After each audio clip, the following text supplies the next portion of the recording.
Conexões. Oferecimento Casa Boris. Um projeto único, inovador.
Olá, meu amigo, minha amiga.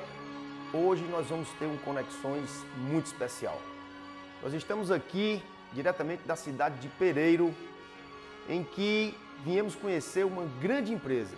Quando você chega, você realmente se empolga com o tamanho da empresa, você realmente nem acredita que isso possa existir no meio do sertão do Ceará. Mas a gente começa a pensar, como é que se chegou até aqui? Foi fácil? A jornada foi fácil? Não foi. Nós estamos aqui na sede da Brisanet, diretamente de Pereiro, Ceará, para conhecer a história do fundador dessa empresa. Um gênio, um cara totalmente diferenciado, que teve muito foco na vida, lutou pelos seus sonhos, nasceu muito pobre, chegou a passar fome e conseguiu vencer na vida. Esse programa é a maior prova de que as pessoas que têm foco e determinação, que vão atrás de realizar os seus sonhos, não ficam só sonhando, procuram realizar, podem vencer na vida. O nome dessa pessoa, José Roberto Nogueira, a quem eu agradeço bastante ter nos recebido aqui. Deixa eu apertar a mão dele. Prazer ter te conhecido, meu amigo. E vamos contar essa sua vida maravilhosa para os nossos telespectadores e os nossos ouvintes da Jovem Pan News e telespectadores da TV Cidade. Grande prazer, meu amigo.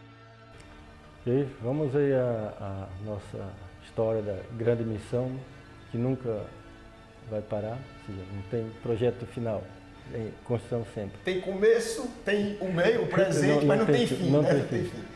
Meu amigo Roberto, então vamos começar pelo começo. Eu queria que você contasse como é que foi a tua infância. Você nasceu aqui em Pereiro.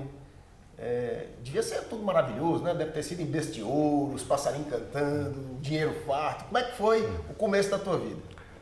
Primeiro, é bom saber como era a vida de quem morava na roça na década de 60, 70. Quem morava na roça nos anos 60 e 70, as famílias eram bem numerosas, 12, 15 pessoas numa casa, e as pessoas viviam apenas da agricultura. Só que é uma agricultura que no Nordeste, a cada 10 anos, você tem ciclos que a cada 2, 3 anos não produz nada, praticamente nada de alimento, mas 2, 3 pela metade e 3, 4, 5 anos favorável à produção. Então, naquele ambiente, eu recordo mais do ano 1970. Eu sou mais novo de uma família, era 13, mas morreu 2 bem criança, então somos em 11 irmãos, eu sou mais novo. E em 1970, Nordeste foi uma das grandes secas. E na minha casa, por exemplo, em 1970 não tinha feijão, não tinha milho, não tinha arroz. Você chegou a passar fome? Em 1970, a maioria das famílias do Nordeste, principalmente da nossa região, as pessoas não tinham... Minha casa em 1970 ninguém comeu feijão, nem arroz, nem carne. Então, em 1970... tinha um produto que eu acho que foi importado da África, um negócio chamado bugo, que era uma semente, e era distribuído nas frentes chamava frente de rodagem, né? Nem frente de emergência. Deixa eu te fazer uma pergunta. O irmão mais novo, de 10, né? Eram 11, eu sou mais 11, você é o 11º. Normalmente, uma dificuldade dessa, né? Você com 5 anos de idade, numa seca dessa, como é que era o estudo? Às vezes os pais nem colocavam os filhos para estudar, não tinha nem como, porque você tinha que sobreviver, plantar e tal.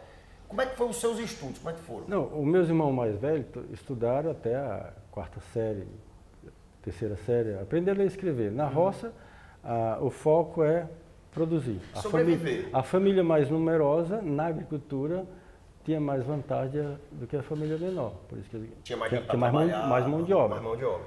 Então, os irmãos mais velhos, 3ª e 4ª série, uma das irmãs formou com grande dificuldade, até para comprar material escolar como lápis, isso foi uma dificuldade grande. E 5, 6 anos ainda não está na escola. Eu comecei a estudar aos 10 anos. Foi mesmo, Roberto? Aos 10 anos eu comecei a frequentar a escola, aquela escola de roça, que numa sala tem aluno de todas as séries, e a professora vai ensinar ali a ler e escrever. Quer dizer que você começou a estudar com 10 anos de idade? E as principais 4 operações matemáticas. Então, comecei a estudar aos 10 anos e no final desse ano, depois de um ano, meu pai falou que eu ia estudar na cidade, no ano seguinte. Aí esse foi um trauma. Passei o resto dos próximos 5, 6 meses toda noite tendo pesadelo com o primeiro dia de aula. Antes mesmo de você ir para a cidade, você já tinha essa curiosidade, já mexia nos brinquedos ali, desmontava, montava, já tinha isso aí com você? Que brinquedo? Quem de roça não tem brinquedo. Na roça era sobrevivência. Então, até por grandes períodos você não tem nem chinelo para andar, anda até pé descalço. Então não tem sapato, não tem roupa, é aquela bermuda feita com o resto da roupa do mais velho que trabalha na roça, que alguém corta esse pedaço e faz ali a bermuda. Então, quando a gente é garoto, que ia jogar ali bila, ou coisa assim, tinha 4, 5 moleques, todos eles estavam usando a mão só, porque a outra mão estava segurando o calção. Já viu aquele negócio de jogando, tem que estar segurando. Ia correr, mas com a mão presa, uma mão estava presa, segurando ali o calção. Então era esse mundo, mas você não reclamava porque em volta era tudo igual. Então, você enxergava, não tinha televisão, não tinha rádio. E diga uma coisa, qual foi a primeira vez que você viu um rádio na sua vida? Tá, quando eu comecei a ir para a escola, a pé, sem bicicleta, eu comecei a imaginar, construir um objeto que pudesse me transportar. Imagina uma bicicleta, parecida com uma bicicleta, mas tudo de madeira, sem comprar acessório, fazendo tudo. Mas não cheguei a construir. E aí, aos 13 anos, em 78, quando eu chego da roça, porque quem mora na roça começa a trabalhar aos 6, 7 anos. Parte dos garotos, dos filhos, é responsável por transportar água de longe, outro vai buscar alimento ali para um ou dois pouco gado, e o outro vai para a enxada. Então, mas todos passam por todo o ciclo completo. Então, aos 13 anos, um dia que eu chego na rádio, da roça, aí tinha um homem chamado Pedro do Rádio, ele tinha até um problema era corcunda, né? Tinha um problema nas costas, e estava em cima da casa instalando antena. Então, isso em 78. Então, foi quando chegou o rádio, a pilha que não tinha energia elétrica, não tinha nem expectativa de chegar na nossa região. Ele estava instalando uma antena em cima da casa para poder pegar, né? Porque senão nem isso pegava. Todo rádio AM se instalava um fio de uma cumieira, do extremo de uma cumieira para outra, instalava aquele fio e puxava a ligação do rádio. O cabo da antena e ligava ao rádio. Então toda casa, não toda casa tinha rádio, poucas casas tinham rádio. Você tinha então, mesmo em 73, 13 anos. Então em 13 anos que chegou o rádio, então onde houve esse grande despertar, esse estalo. Ou seja, você lembra do primeiro programa que você ouviu no rádio? Não, um equipamento, eu não estava interessado no programa, estava interessado naquela caixa falando. Estava interessado naquela caixa que estava ali, não tinha nada se movimentando e ela estava falando. Então a primeira curiosidade é abrir, ligar e olhar se tem alguma coisa se mexendo. Teu pai descobriu que tu abriu o rádio, não? Não, isso aí você faz quando não tem ninguém em casa. Não tem ninguém em casa, você abre ali, não é com chave de fenda, não tem chave de fenda, é com a faca mesmo. Então você abre a faca, Mas não pode dar faca, teve deixar de coragem de fenda. abrir o rádio. E se desse um problema e quebrasse o rádio, como é que ia ser? Não, mas bem cauteloso, né? Esse primeiro momento é para observação. Abre e fica olhando ali que tem movimento, aí põe o dedo em alguma peça, aí como um raio, quando você coloca o dedo em algum componente, acaba gerando ruído, e aí aquele... já aí foi o primeiro estudo ali em cima do que é um rádio. Está recebendo o sinal, não sei de onde, e está falando.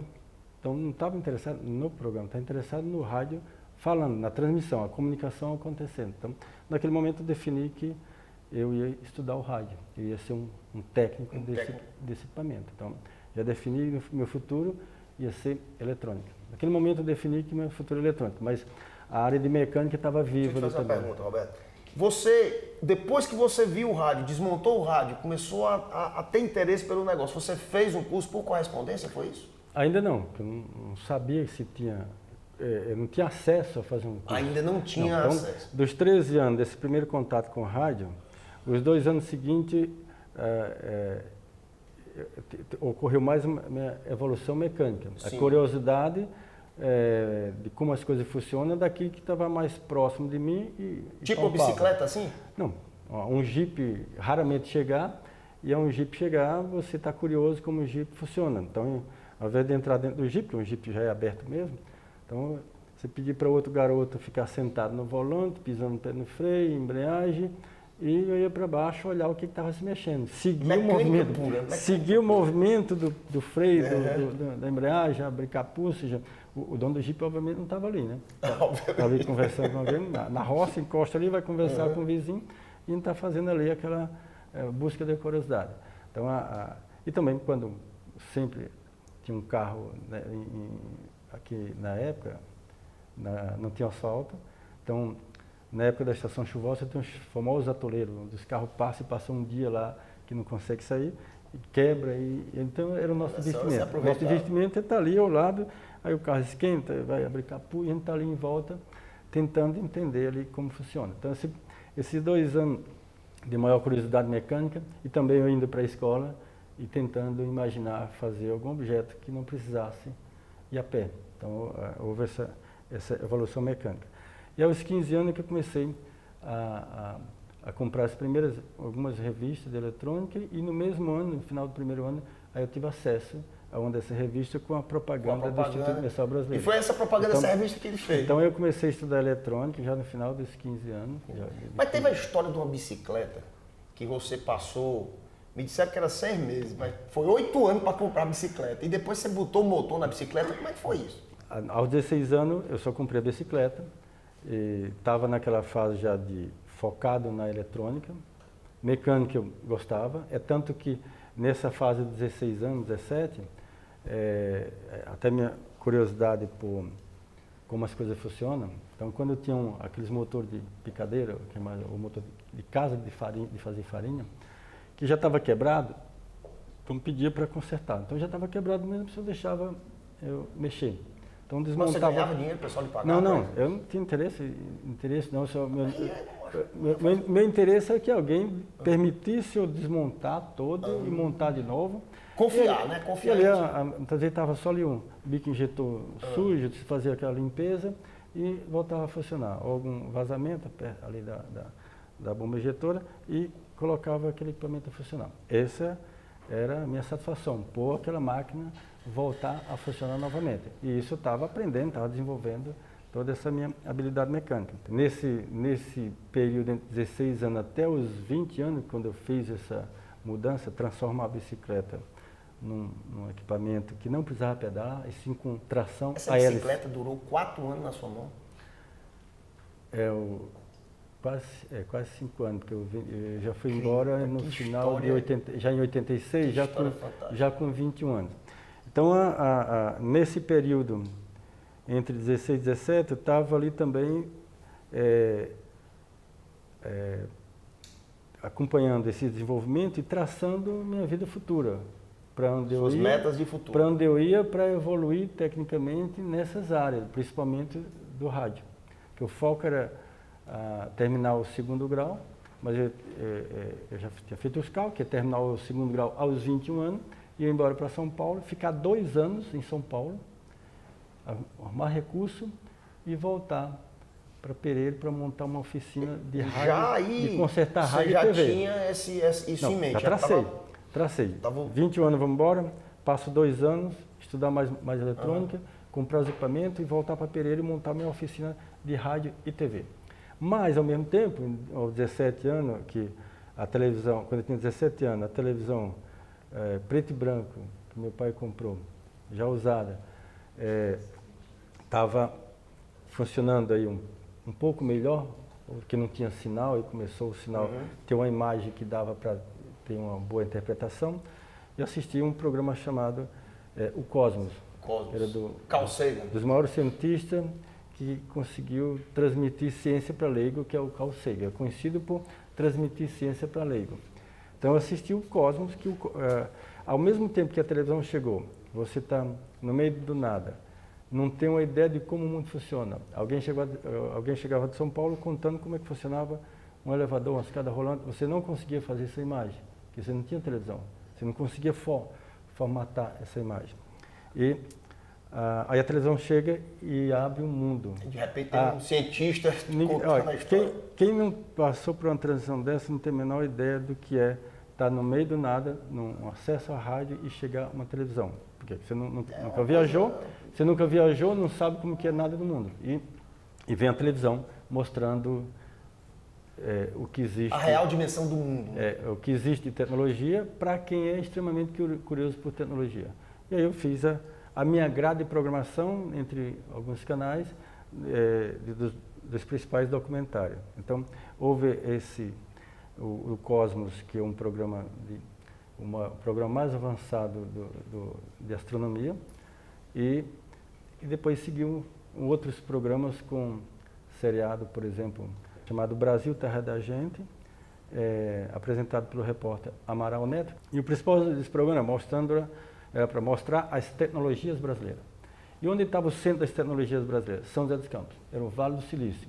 Então você tinha Tecnasa, Engesa, Avibraz, Opta, Embraer. Então tinha uma quantidade de quase 15 empresas voltadas para a tecnologia principalmente bélica.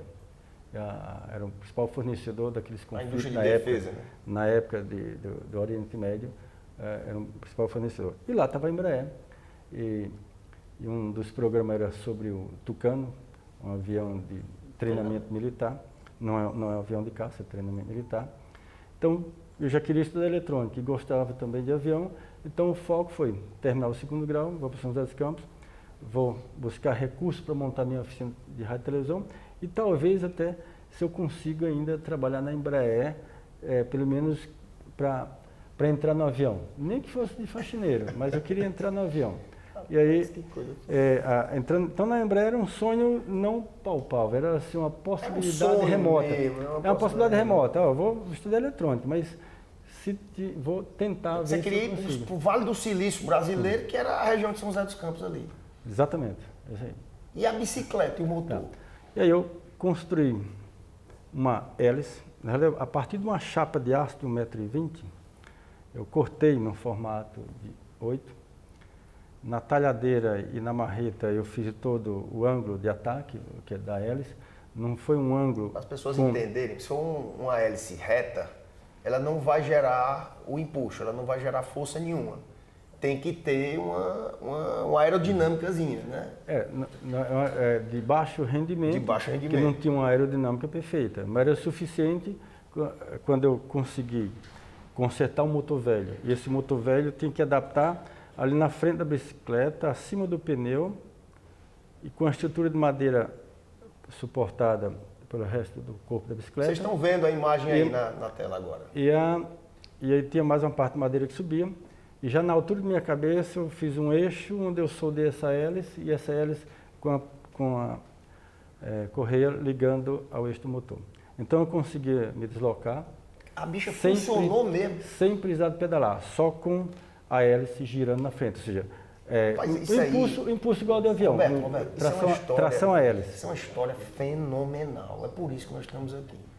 Você começou a estudar com 10 anos e nós estamos falando que você traçou a sua vida, viu televisão preto e branco, óbvio, pela primeira vez aos 16 anos de idade, que é quando chegou a energia, rádio, primeiro rádio, depois televisão, viu o mundo através do cosmos e colocou com a sua característica de inventor um motor. Eu pensando que era um motor, quando eu li um pouco sobre a sua história, que é pouco contada, e é por isso que você está aqui com a gente para contar a sua história, eu pensei que era um motor, uma tração mesmo, mas não, é uma hélice. Não, o motor, Uma hélice. o motor não tinha nenhuma conexão com as rodas. Com as rodas, era a hélice. Era a hélice. Então, Como você a fez ideia um era fazer avião que não voava? um avião sem asa. Um avião sem asa. Um avião sem asa. Então, esse é... Deixa eu apertar sua mão de novo aqui. Pô, que Ok. coisa fantástica, cara. Não, para a época, e com os recursos que eu tinha em mãos, Isso não existe. Isso é o uma recurso coisa... que eu tinha em mãos que era difícil, porque a própria polia, eu não conseguia uma polia. Eu fiz uma polia. Só tinha um aro, e fui fazendo ali, eu fui na cidade e pedi emprestado a máquina de solda para fazer uma polia, formando um centro da polia, quando não tinha, fazendo os raios. Então você não tinha nada. E a pra bicha comprar. funcionou, que é importante. Funcionou, o resultado todo, a cidade toda. Virou atração na cidade, né? Virou atração na cidade. E com muito risco, porque aquela hélice, quando estava girando, ficava transparente, né? A hélice girando, não dá para ver. Eu não fiz todo o suporte de proteção. Né? Não, quando você parava, as pessoas chegavam bem próximo e não tinha noção. Sai daí, não tinha noção do tamanho da hélice, porque a hélice está girando na frente, ela fica transparente e as pessoas vêm chegar muito próximo. Tudo bem que Não morreu ninguém não, né? Não, eu ia fazer a versão 2 para fazer a proteção da hélice. A carenagem, né? Ia ser a versão 2. Mas quando a versão Nordeste, que é a refrigeração na frente, né, que todo o vento da hélice estava passando por mim, né? Então eu estava. Essa primeira Me diga versão. uma coisa, e aí você. Só que até hoje, quase 40 anos depois, mesmo com todo esse recurso tecnológico que o pessoal vende coisa na internet, não tem ainda, não fizeram ainda.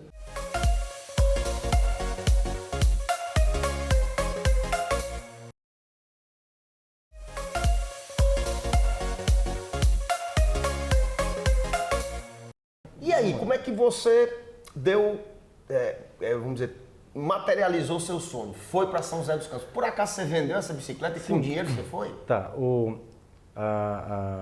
3 de janeiro de 87. 3 de janeiro de 87 foi o dia que eu embarquei pela Itapemirim. Então, obviamente você não foi de avião, né? Foi de Itapemirim, né? No último mês de 86, eu desmontei a bicicleta. Vendi a bicicleta. Você vendeu as partes da bicicleta? Não, vendi a bicicleta pura. Eu desmontei, pura. eu tirei toda a parte de motor, hélice, deixei de lado e vendi só a bicicleta, na tentativa de depois, no futuro, remontar de novo. E fui embora para São José dos Campos. Isso já em 3 de janeiro de 87. O ônibus da Itapemirim me largou na BR-116, embaixo do viaduto da Embraer. A Embraer é a joia da coroa nacional até hoje, né? Hoje é a terceira maior fabricante de aviões comerciais e privados, né, do mundo. Mas para entrar na Embraer, desde aquela época, não era assim, apertar um botão, menino, eu quero entrar aqui na Embraer, como é que é? Você deve ter passado por um concurso, uma coisa, deve ter sido avaliado, o currículo, como é que foi? Foi fácil entrar na Embraer? Bom, a partir dos 15 anos, que eu estudava pelo Instituto Universal Brasileiro, e comecei a estudar ali com lamparina, que não tinha nem energia. Quando eu comecei a estudar eletrônica, estudar o rádio, não tinha energia. Acabei estudando eletrônica com a lamparina do lado aqui. Então eu estava estudando rádio e TV sem conhecer uma TV. Então, há 16 anos é que eu comecei, que chegou a energia elétrica, mas ainda a televisão não funcionava bem, não tinha um bom sinal, só aos 17 anos. Então, todo esse praticamente 6 anos estudando 4 horas por dia, dando 4 horas por dia e pensando no resto das horas do dia em eletrônica. Então, você estava lá na roça, trabalhando com a enxada, e imaginando pensando aqui em transistor, como funciona o transistor, o efeito avalanche lá do transistor, que é o grande desenvolvimento do século, que foi exatamente a invenção do transistor. Quando eu fui fazer a entrevista na Embraer, após enviar alguns currículos, e a Embraer estava montando a equipe, a primeira equipe para trabalhar no primeiro avião, no MX, o protótipo. O MX é o primeiro caça brasileiro, um consórcio Brasil-Itália. Então, era só garotos recém-formados em eletrônica. Uma bela máquina, digamos, né? Admitir, né? Uma bela máquina. Para a época, exatamente, era um avião, já tinha todas as tecnologias, mas era uma bela máquina. Então eu fui fazer parte desse primeiro grupo e na entrevista foi mais simples porque eu estava já com 6, 7 anos estudando várias horas por dia eletrônica e minha sorte ainda é que, primeiro a prova eu preenchi fim a fim porque estava bem fresquinho com a eletrônica. Olha, meu amigo, você que está estudando para um concurso, está com medo, você que está fazendo qualquer coisa na sua vida está com medo, se você se preparar, se você fizer o dever de casa, as coisas dão certo. O homem chegou para a entrevista preparado. Deve ter fechado a prova, né? Fechou a prova. Não, estava preparado, aí entra na Embraer, um cara que veio lá do interior do Ceará, já estava nesse momento, trocou um salário mínimo, meio salário mínimo de estágio para 8 salários, né? Eu entrei ganhando 10, 12 salários. 10, 12 salários. Aí a vida começou a mudar mesmo. Só que eu entrei na Embraer ganhando 10 vezes o que eu estava ganhando, mas eu continuou gastando a mesma coisa. No mesmo padrão. Eu continuei sobrevivendo com o salário mínimo. Porque você tinha outro plano, né? O objetivo era voltar. Então quando eu faço a entrevista, também com quem eu estava fazendo entrevista, que era o meu futuro chefe, ele era um ex-militar e a função dele era transportar o rádio de comunicação, o equipamento nas costas, que era o rádio de comunicação da equipe. Então ele gostava de rádio, eu gostava de rádio, então a conversa foi toda em cima de rádio. Fomos com a vontade de comer, né? Então ele estava buscando formar a equipe, encontra um garoto que estuda não sei quantos anos, por correspondência, sozinho, assim, extremamente curioso e engajado. Então, eu fui fazer parte da primeira equipe e quando eu entro na Embraer, como eu já gostava de avião, eu fui buscar a entender tudo sobre avião. Deve ter sido assim, uma imagem maravilhosa, você chegando na Embraer com aquela ruma de avião, para quem nunca tinha visto um, né? Entrei em janeiro de 89. No final de 89, eu fui lá no Departamento de Aviação Civil em São Paulo. Tirei minha carteira de mecânico de aeronave, de elétrica de aeronave, de motor, assim, uns 5, 6 carteiras, habilitado a fazer manutenção. Mas é o seguinte, só que o objetivo era outro. Eu queria acelerar. Eu entrei na Embraer, mas não com o objetivo de passar a vida na Embraer. Gostava muito de avião, mas eu queria voltar para Pereira. Eu tinha sempre foco, voltar para Pereira. E para voltar mais rápido para Pereira, eu quis fazer uma ponte, que ainda bem que eu não fiz essa ponte. Eu comecei a fazer curso piloto, 6 meses depois na Embraer, e comecei a tirar as carteiras de manutenção de pequenas aeronaves. Então eu tirei as carteiras de pequenas aeronaves, comecei a fazer o curso piloto, e quando comecei a fazer o curso, estava gastando praticamente o salário em horas de voo. Aí eu resolvi parar o curso piloto, digo, vou economizar recurso e daqui uns 2 anos eu compro um aviãozinho pequeno, que na época era o equivalente a hoje uns 200 mil reais. Eu comprei um avião pequeno, um avião monomotor. Eu viajei e me deparei com um negócio chamado PC, Personal Computer. Primeiro computador pessoal, PC XT.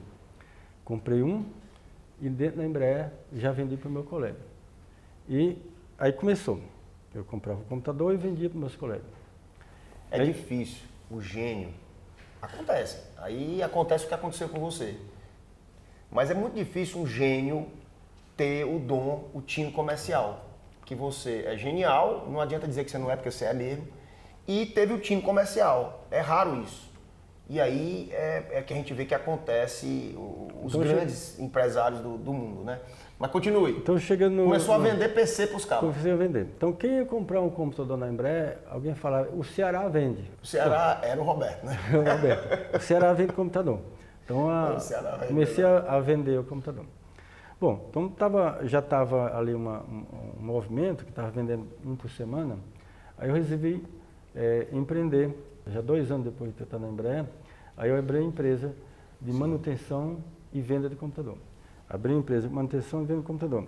Depois que eu chegava da Embraer, fazia manutenção do computador e impressora, ia entregar na casa do cliente e no fundo do quintal dessa casa eu fabriquei as máquinas para fabricar antena parabólica. Você produziu a máquina, o ferramental para... Fabriquei máquinas rudimentares também. Porque era para o projeto, não dava para investir. Sim. Eu já estava com um novo negócio. Aí eu eu tinha que fabricar antena parabólica. Então eu mesmo fiz a Você geringonça, produziu chamada geringonça. o bem de capital, que as vai máquinas, sim. produzir. Mas você chegou a produzir? Não, eu comecei a fabricar e mandar aqui para o Nordeste. Aí você mandava para cá. Nordeste. O foco era Nordeste. O Nordeste, você quer dizer Pereira? Pereira, aqui, Pereira e São Miguel. Eu estava o tempo todo querendo encontrar uma forma de voltar para Pereira. Porque, essa Pereira deve ser bonita, na aviação, eu vou passar mais tempo aqui. Eu gostava muito de aviação, quando entrei na Embraer, eu podia ter seguido carreira de piloto profissional. Mas eu tinha um foco que era voltar para Pereira, então não dava para voltar para Pereira sendo piloto de avião. Bom, então, Roberto, você já com a sua empresa de venda e manutenção de PC, de vento em popa, também iniciando esse negócio de antena parabólica e vendendo aqui para o Nordeste no caso Pereiro, tinha uma conexão, você tinha um sócio, tinha um irmão seu que vendia para você aqui, como é que você trazia esse equipamento para cá? Depois eu falo do vento em popa, porque hoje tem a Brisa Neto que é vento e tem a nossa fruta que é uma empresa que eu fundei, que é de polpa. Então, tá certo.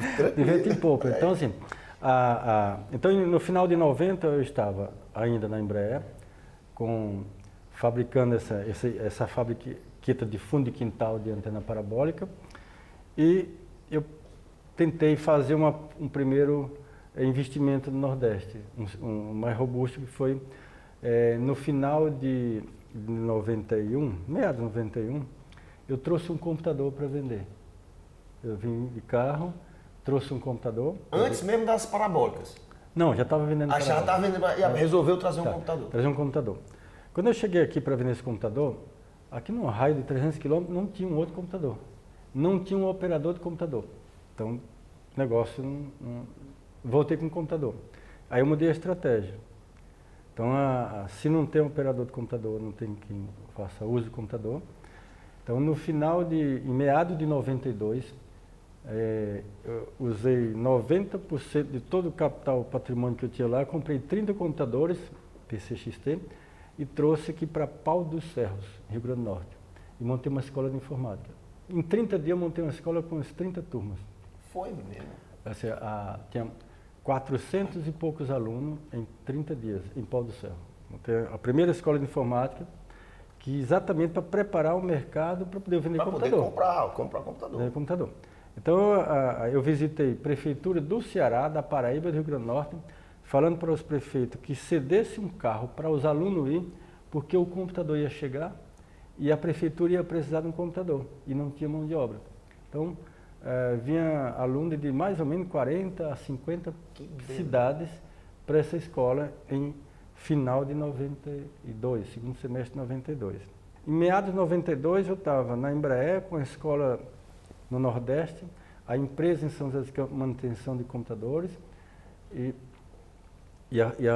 o negócio de antena parabólica. Mas tudo engatinhando, tudo aquele que não está dando muito resultado. Ou seja, final de 92, se eu fosse encerrar, não tinha nem patrimônio, nem dinheiro em conta. Ou seja, estava só vivendo, estava se mantendo. Não, a Embraer estava financiando, o meu salário da Embraer estava financiando ainda.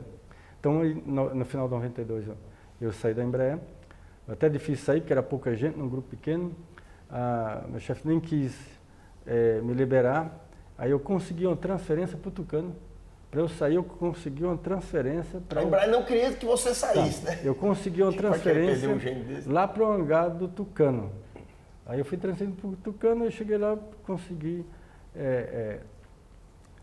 sair. Então, em 92, 93, 94, foi tudo bem difícil. Aí, a partir de 95, entre 95 e 96, aí eu chamei meus dois irmãos, que é o Francisco Estevo Salles e o Paulo Estevo, para ser sócio no mercado de antenas parabólicas. E aí eles fizeram a rede de distribuição, se engajaram na rede de distribuição de antenas sempre parabólicas. Sempre por aqui, por perto de Pereira? Aqui, não, a antena parabólica já foi boa parte do Ceará, já quase na metade do Ceará, metade do Rio Grande do Norte. Nós vendemos nesses últimos... Até hoje meu irmão Francisco Estevam ainda vende. Ainda então, vende. Eu acho que isso deve estar acima de 700 mil ou 800 mil antenas, quase 1 milhão de antenas parabólicas nos últimos 30 anos. Deixa eu te fazer uma pergunta que é uma pergunta que também mudou a sua vida. Você falou que aos 16 anos, né? Foram 3 coisas importantes na sua vida. E eu queria te falar sobre internet. Quando foi que a internet apareceu na sua vida? Bom, em 96 começou em São José dos Campos internet via acesso discado, ou seja, via linha telefônica. Você ligava para um servidor, Fazer aquele barulho chato. fazia aquele barulho e fazia acesso à internet. E nesses anos todos eu estava buscando o quê? Alguma coisa para fixar mais aqui, para eu voltar, tentar voltar. Essas tentativas de montar negócio aqui é para eu voltar. Então, em 96 começou a internet via discado. Só que nas cidades vizinhas aqui, as cidades tinham 50 linhas telefônicas, poucas linhas telefônicas. A linha telefônica era o preço de um carro de 3, 4 anos de uso. Então, ficava A difícil... gente investia em telefone, né? Ficava difícil montar um negócio baseado na infraestrutura de telefone. Aí foi onde, em 97, foi um grande desenvolvimento, 97. Eu fui fazer alguma experiência com umas placas que surgiu nos Estados Unidos, um colega trouxe, placas sem fio, Wi-Fi. Essa placa ia dentro do computador. Então, você colocava a placa dentro de um computador, aqui nessa sala. Na outra sala, aqui a 10, 30 metros, a outra placa dentro do computador. Aí vem a curiosidade. Será que é possível esses 30 metros chegar numa distância muito maior e eu fazer uma rede de internet sem cabo? Então, no final de semana, eu colocava em cima dos carros as antenas e começava a fazer a experiência. 500 metros o negócio funcionou. Funcionou? Funcionou 500 metros. Então, no outro final de semana, 2, 3 quilômetros, funcionou. O último teste foi 57 quilômetros da Serra do Mar para a Serra Serra da Mantiqueira. Entre Serra da Mantiqueira e Serra do Mar, 57 quilômetros, funcionou. Aí já daria certo aqui Então, no interior. bom, um produto que foi desenvolvido para 30 metros de distância, eu estava já fazendo ele chegar a 57 quilômetros. Posso fazer uma pergunta?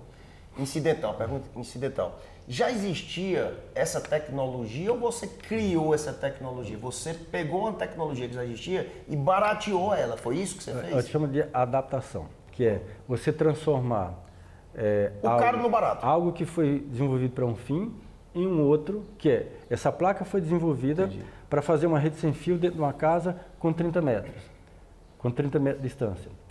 Eu fui fazer uma experiência se com grandes antenas, fazendo adaptação, se chegava a alguns quilômetros, chegou a 90 quilômetros. Então, naquele momento, o que eu tinha na mão? Eu tinha na mão uma tecnologia que permitia interligar em uma cidade com 90 quilômetros de distância com pouco recurso, chegar numa casa com pouco recurso, e no mercado só tinha solução de milhares de dólares para chegar na casa. Então, nós fizemos a primeira internet via rádio Brasil. A primeira internet via rádio talvez do mundo, né? De baixo custo, de baixo custo do mundo. Foi esse cara aqui, esse inventor, esse campeão que criou. Nascia aí a BrisaNet, né? Nascia a BrisaNet. Não, ainda não. Em 87, esses testes que foram feitos em São José dos Campos... 97. Era para homologar, você descobrir. É o que chamo do ano de descobrimento. E aí, em 98, já no final de 98, o primeiro desafio foi conectar onde nós estamos com Limoeiro. As operadoras só entregavam um link de internet lá em Limoeiro. Nós estamos aqui na roça, a BrisaNet nasceu aqui na roça, continua na roça e sempre vai estar como sede aqui. Nesse prédio que nós estamos, trabalha aqui 2.300 pessoas, mais umas 700 pessoas da região, nesse momento estão em todo o Nordeste, são daqui, são os itinerantes. Então são as 3.000 pessoas de um raio de 20 quilômetros de onde nós estamos. E o total de colaboradores hoje são 7.500 e agora em 24 vai entrar mais milhares, quase 3.000. Quando você nasceu, Pereira tinha quantos habitantes? Em 65? Pois eu vou lhe responder, tinha 6.000 habitantes. Hoje, você tem mais funcionários, bem mais, do que toda a população de Pereira quando você nasceu. Hoje nós temos mais funcionários do que a sede do município, do que toda a população da sede do município. É invocado. Mas você já está botando o carro lá na frente dos bois. Eu ainda vou lhe fazer umas perguntinhas para chegar lá. Deixa eu lhe fazer uma pergunta. Nascia a BrisaNet, a qualidade do rádio da internet do rádio era muito boa também. Apesar de ser barato, que a gente fica, não, porque é barato, não vai ser bom. Era muito boa. Não, né? na realidade é o seguinte, você tinha em 98, quando você conectava a internet via a tecnologia padrão, que era o ADSL, via linha telefônica, em 98 não tinha ADSL, era só uma conexão comum. Ou você estava na internet ou você estava no telefone, não funcionava os dois ao mesmo tempo. Já em 99 é que saiu a tecnologia chamada ADSL, que podia você estar na internet e continuar o telefone funcionando. E nós lançamos um produto em 98 que a conexão na internet tinha os modems que era 14400, 33 e o mais veloz era 56K. 56K. E as placas davam 600K. 24 horas, sem usar linha telefônica, sem o custo de pagar muitos usuários pagavam interurbano. Você estava aqui, quisesse acessar a internet, você tinha que ligar para Fortaleza. Você estava pagando uma conexão interurbana ou interestadual para acessar a internet. Era muito caro. As pessoas entravam na internet, viam e-mail e desconectavam. Roberto, tu criaste um negócio que é um desejo da coletividade por um baixo custo.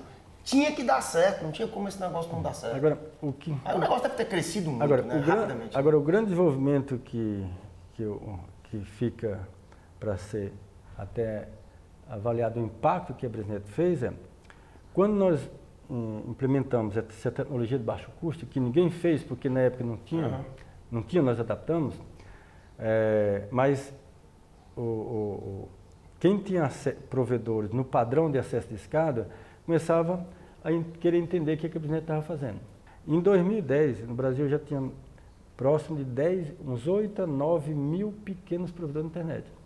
Esse avanço rápido foi em função desse iniciar da Brisnet. A Brisnet estimulou a milhares de provedores também investir nesse negócio de internet rádio.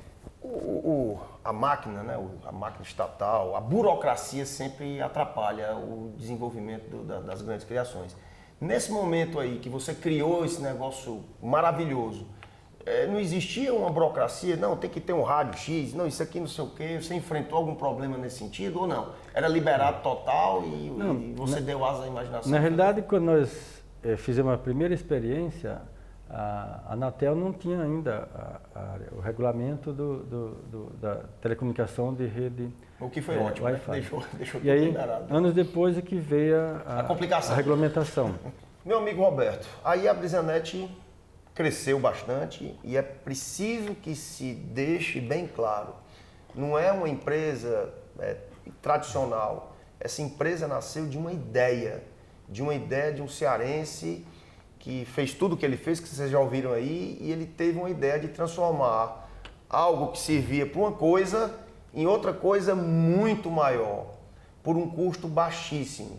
E aí deu muito certo, a Brisnet é o precursor dos grandes provedores de internet via rádio. Ela é a precursora.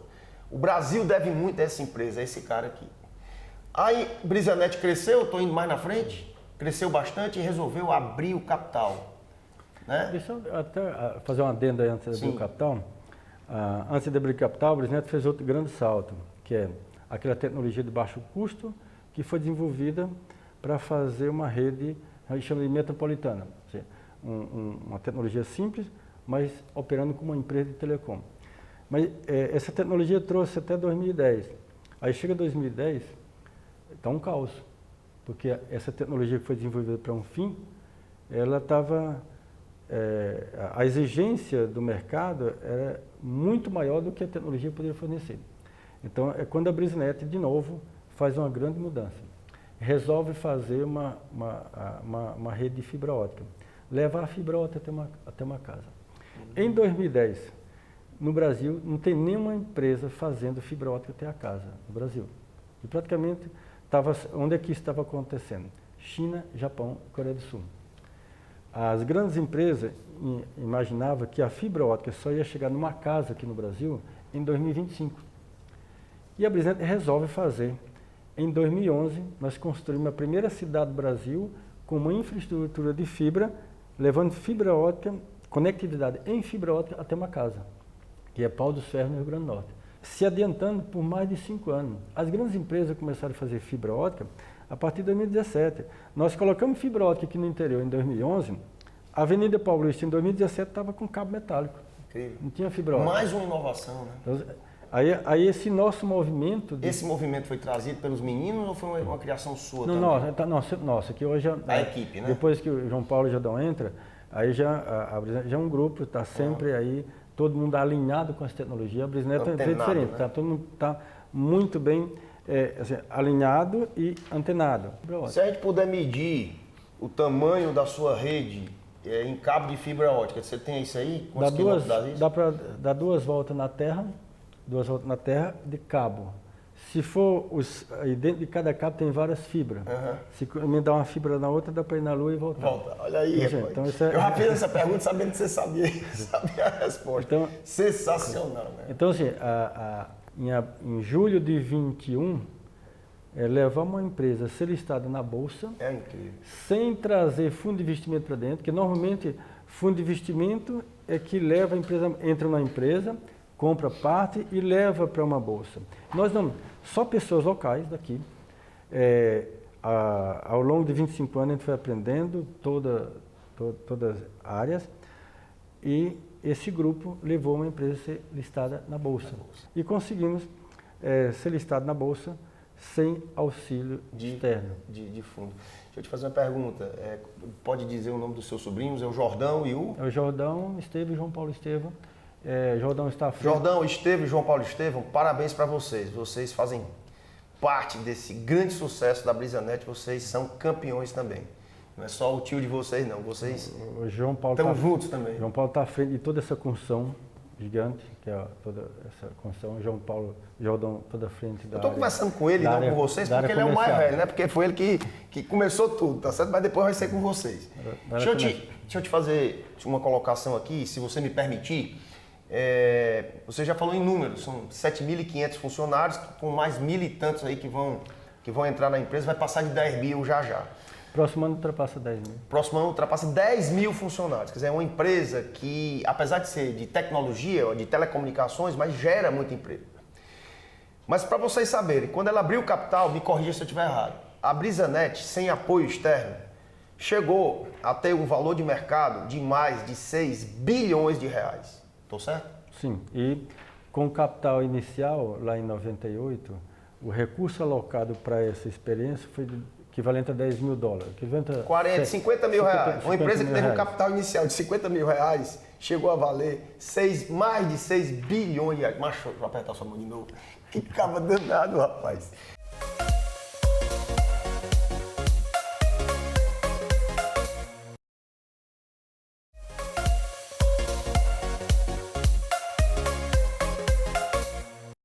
Bom, meu amigo Roberto, para quem nasceu na lavoura, né? Para quem plantava para comer e às vezes nem dava para comer o que uma criança deveria comer para se desenvolver bem. Para quem brincava de bila, não tinha nem brinquedo, foi falar em brinquedos, que brinquedo? Você chegou onde chegou. Então eu imagino que você tenha realizado grandes sonhos da sua vida. Nesse ponto, você já se considera 100% realizado? Ou o José Roberto Nogueira ainda tem grandes sonhos que pretende realizar? Afinal de contas, você só tem 58 anos, você é um menino, né, para o mundo moderno. Pergunto a você, quais são os novos sonhos que o cara mais focado que eu já conheci na minha vida, que é o Roberto Nogueira, tem pela frente e que vai conseguir cumprir? Eu tenho o DNA de estar sempre buscando melhorias. Sempre que essa é a evolução das coisas que, ao construir, no final já dá para fazer melhor. Então, nós vamos sempre buscar avançar. Nós estamos num segmento que a cada 2, 3 anos é equivalente a 20 anos de outros setores. Um segmento que muda muito rápido. Então não tem esse projeto final. Nós vamos, a cada 2, 3 anos, ter uma mini onda tecnológica e a cada 10 anos uma grande onda tecnológica no nosso segmento. 1.000 quilômetros em volta nós estamos aqui, tirando ainda o Maranhão, é mais evoluído que os Estados Unidos. Olha aí que beleza. Nós temos redes melhores e mais baratas do que os Estados Unidos. Então, a BrisaNet fez com que o Brasil evoluísse no mínimo 8 anos na frente. Diga-se de passagem, né? Iniciativa privada, né? Não tem negócio de apoio de governo. Se não tivesse a BrisaNet, o Brasil estava uns 8 anos atrasado. Porque quem levou conectividade ao interior do Brasil, que dá para melhorar, mas está razoável, foi milhares de provedores seguindo, sendo estimulado pela BrisaNet. Então, se não tivesse a iniciativa da BrisaNet, por exemplo, há 2 anos atrás, quando iniciou a pandemia, o grande problema é que as pessoas iam reclamar de ficar em casa desconectado, o Brasil afora. Não houve essa reclamação das pessoas estar desconectadas. Então, o que a BrisaNet fez ao longo desses anos foi elevar o Brasil para um patamar e equalizado, muito superior entre cidade grande e pequena. Essa evolução constante teve a questão do 5G, que foi outra pancada da BrisaNet em relação à concorrência, né? Então chega em 2018, no primeiro encontro da agência reguladora para falar sobre 5G, a BrisaNet já estava lá. Já estava no evento para até ajudar no desenvolvimento. Em todos os eventos da Anatel, em todos os workshops, colaborar com a própria construção do edital de 5G, nas sugestões. Então nós ganhamos o leilão de 5G no Nordeste e no Centro-Oeste. A gente achava que o desafio do Nordeste é pequeno, vamos colocar o Centro-Oeste. Foi pro agronegócio lá, né? Foi pro agronegócio. O Centro-Oeste também. Então, menino besta. Então nós vamos explorar o 5G no Nordeste e no Centro-Oeste. E olhando para o futuro, a tecnologia de fibra ótica e o 5G vão estar juntas. Difícil de operar sem o 5G. Roberto, sou um pouco mais novo que você, tenho 54 anos e me sinto no auge da minha capacidade mental, criativa e de trabalho. Como é que está a cabeça e o corpo do meu amigo José Roberto Nogueira? Eu estou bem, ou seja, eu me vejo que aos 90 e tantos anos eu estou em plena operação, não dá para sair não vejo eu saindo da operação nunca. Queria encerrar com 2 coisas, tá? Eu queria que você, com sinceridade da alma, dissesse para os nossos milhares de ouvintes e telespectadores, internautas, qual é o segredo do sucesso do José Roberto Nogueira na vida e da BrisaNet como empresa. E segundo, eu queria que você desse um recado para a juventude, para aqueles que estão lutando e que, com pouco capital, pensam que não podem crescer na vida como você cresceu. Então, é um recado para os jovens e o segredo do sucesso da BrisaNet e do Roberto. Bom, a minha recomendação sempre para quem está pensando em fazer algum empreendimento, até reforçando o que eu já coloquei aqui, escolher bem uma área que ele tenha vontade de aprender muito, se debruçar, ter profundidade naquele segmento. Eu acho que é impossível alguém montar alguma coisa só porque aquela área dá dinheiro, ele nem gosta muito, mas aquela área dá dinheiro, ele não vai ser bem sucedido. Tem que gostar. Porque vai ter pessoas que gostam muito e vai debruçar mais tempo, mais horas, é a quantidade de horas que a pessoa debruça, mas bem engajado, ou seja, bem interessado naquela área e queira ser o melhor daquele mundo que ele escolheu, ou seja, buscar ser o primeiro naquele segmento. Sempre vai ter pessoas querendo fazer o que ele faz, com pouco ou muito dinheiro, e quem tem muito dinheiro já nasce com uma vantagem muito grande. E quem está iniciando no empreendimento, a maior vantagem que ele pode ter é know-how, é conhecimento no que ele quer fazer. José Roberto Nogueira, o fundador, o criador da BrisaNet, um inventor, um cara fora de série, cuja inovação está no sangue, está no DNA dele, um empreendedor nato e que chegou onde chegou, não foi por acaso, foi por tudo que ele contou. Então, meu amigo Roberto, foi uma grande honra ter você aqui no Conexões. Sucesso total. Obrigado, aí na BrisaNet. Estamos juntos e conte com a gente sempre. Obrigado, aí vai ter novos capítulos aí a cada ano. Vamos voltar. A evolução aí grande da BrisaNet. Toda vez que tiver uma evolução acompanha a evolução da BrisaNet. também. Quando acompanhar a evolução da BrisaNet, você vai ter muita novidade nos anos seguintes. Beleza. Um abraço a todos.